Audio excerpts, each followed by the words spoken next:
जोगन माता आओ आओ बैठा। ठीक है बाबू बैठा थी। लेकिन ये बतावा कि जोगी कहाँ आप हो गई?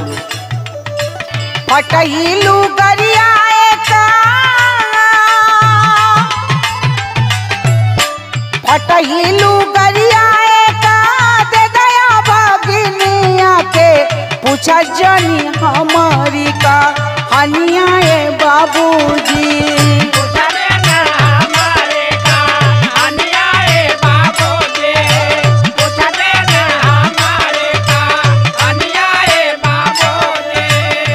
जय बाबा गुरु गोरखनाथ।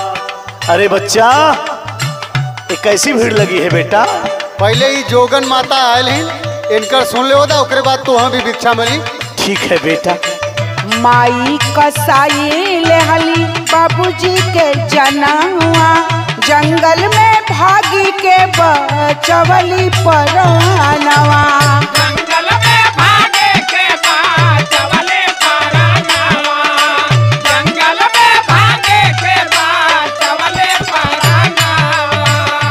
का कहत माई जान ले लेनी? हाँ बाबू, जब हम छोट रहली ना हमार बाबूजी बम्बई में कमात रहला और माई के पड़ोसी अंकल से प्रेम हो गई। कुछ दिन के बाद जब बाबूजी घरे अइला ना तो हमहन के पूरा परिवार के ले करके बाजार गइला और साथ साथ वो अंकल भी गइला। लेकिन ए बाबू, बाजार से आते समय बिचवा में थोड़ा सा जंगल पड़त रहल। वही जंगल में हमरे बाबूजी के माई वो अंकल मिल के जान से मारत रहल। हम ही देख करके बाबू वहां से भाग गईली। ओहो, अब पता नहीं हमार बाबूजी जियत भी हुआ या ये दुनिया के छोड़ के चल गई ना बाबू।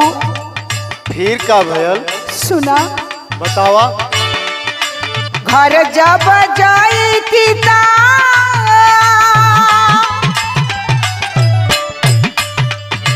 घर जब जाई थी मरती पपिनिया हो यही खातिर बनली जो गिनिया बाबूजी।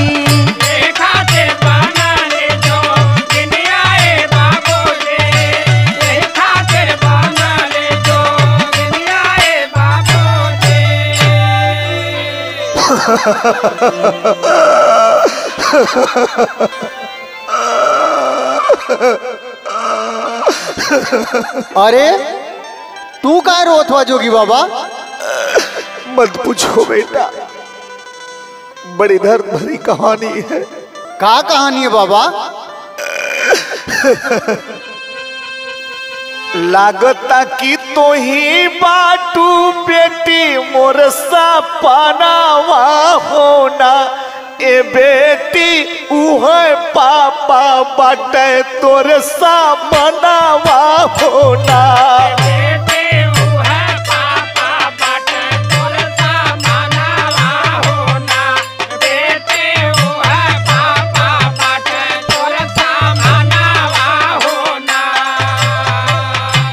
पापा का कहत हुआ बाबा? हाँ बिटिया। तू हमार पापा हुआ? हाँ बिटिया। रोई रातों दिन कैसे होई है मोर कुमारिया।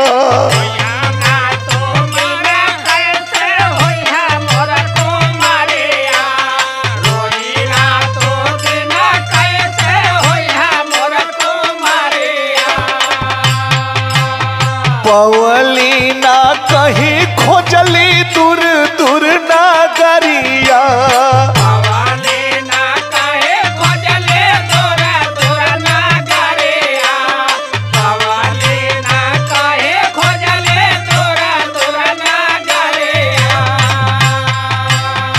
बिटिया उस जंगल में तू भी थी, मैं भी था और वो पड़ोस का तुम्हारा अंकल भी था।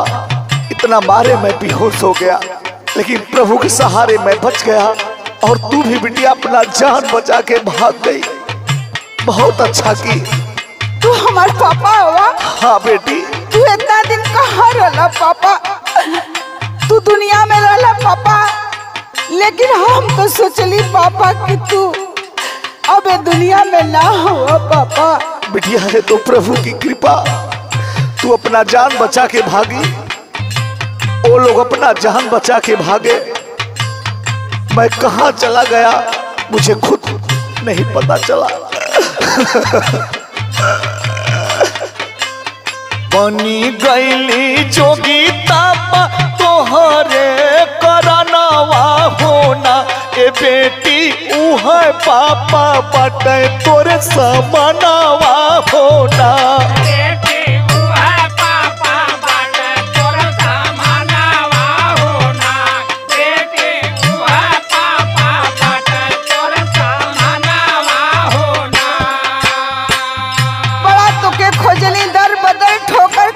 पापा, लेकिन तू हमके कहीं ना दिखाई देला पापा।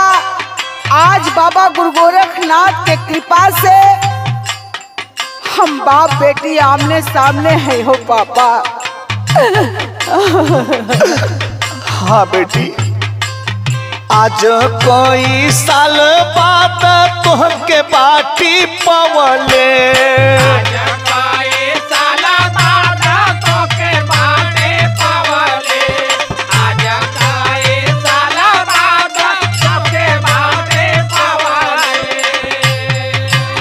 लेखा सिया राम के ना मिटेला मिटवले।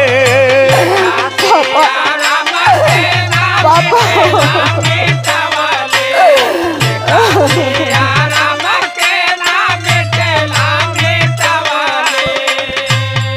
जाने दो बेटी, उस हत्यारे उस पापिन के पास नहीं गई, बहुत ही अच्छा की। नहीं तुम्हें भी नहीं छोड़ती बिटिया, वो तुम्हें भी मार देती। हाँ पापा, वो हमों के मार दे पापा।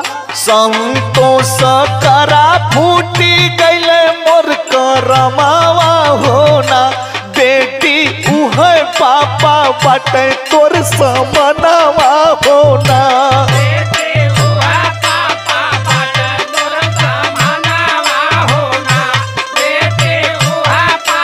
पापा, पापा हमन के साथे रह गई पापा।